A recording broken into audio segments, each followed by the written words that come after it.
He does not tolerate those increases which each of the heads of services wish to slip in. Everything ought to be accounted for to the smallest details, and even if he is not satisfied with the explanations given, at once a letter to the Intendant General and an inquiry. It would be, wrote he, real abuse that someone could increase the wages of my household when no general in my armies and not one of my ministers has that right. But at the same time, let them not attempt by favoritism to dismiss one of his servants, to put a protege in his place. He knows who serves him and who has served him, and if he learns that an injustice has been committed, the chief of the department has to look to himself. He does not understand why. Because an old servant is ill or wounded, he should fall into misery. And for anyone who was with him in his early days, he has an extraordinary gentleness. In 1809, the day of the Battle of Landshut, the chief maitre d'hotel, Fisher, who for a long time had suffered from disordered intellect, was taken with an access of furious madness. It was necessary to send him back to France and at Strasbourg, where he had a fresh crisis to place him in an asylum.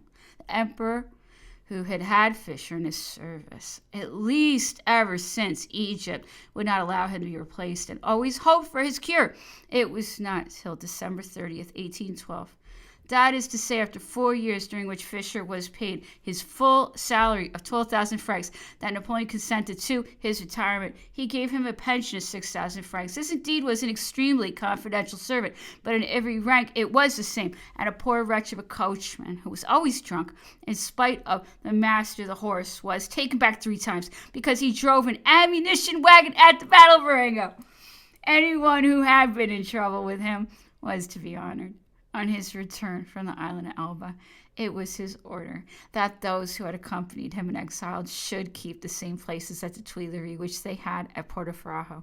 And we know what he did at St. Helena for those who followed him. Scrupulous and systematic with the money of the state, he was equally so with his pocket money, which he called his petty cash, of which the private secretary kept the accounts.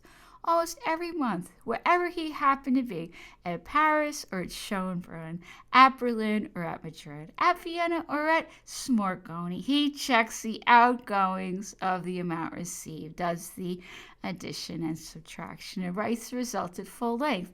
Most frequently this shape. The receipt is 44,800. The expenditure, 39,800, remains 5,000 plus the 15,000 of March past, which makes 20,000.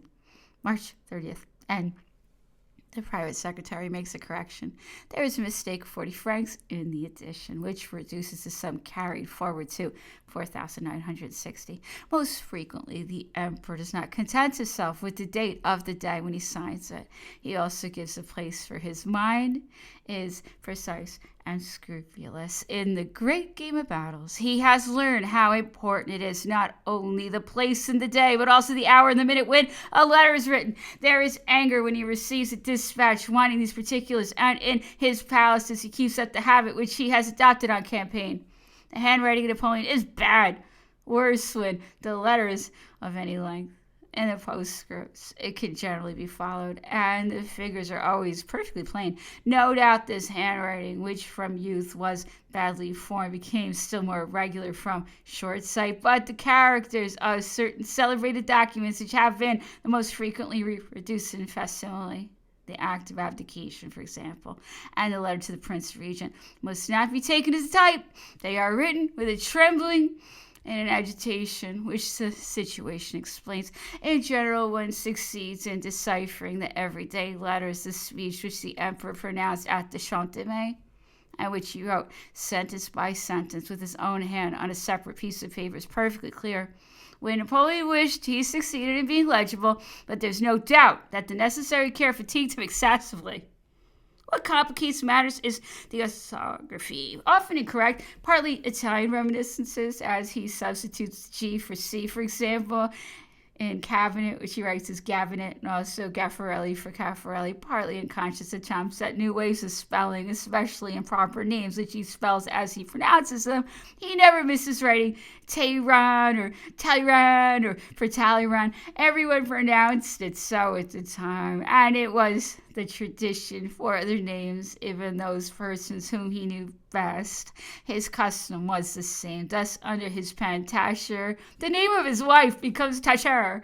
As to Meneval, his secretary, he will have it Meneval, for which there was no reason.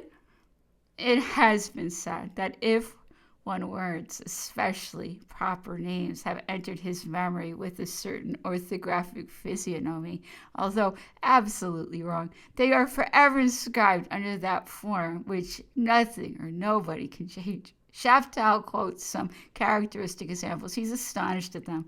But it is the contrary which ought to astonish, except in the case of figures, budgets, dispositions, and truths, etc. Napoleon learned much more by the ears than by the eyes, and sounds had for him special importance during the consulate in a number of interviews which he had with confident men. He acquired the science of finance, of industry, of commerce, of administration, of foreign affairs.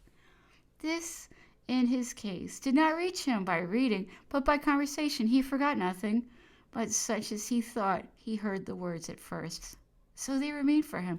It was of no consequence. He might write as he liked and pronounce as he pleased. He knew how to make himself understood.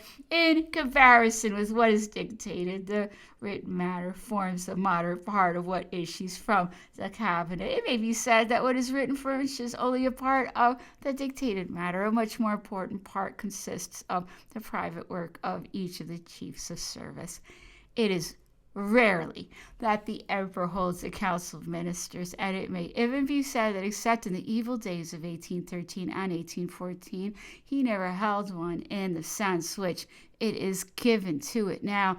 By careful search, there will perhaps not be found more than 5 grand councils with the dignitaries during the whole reign.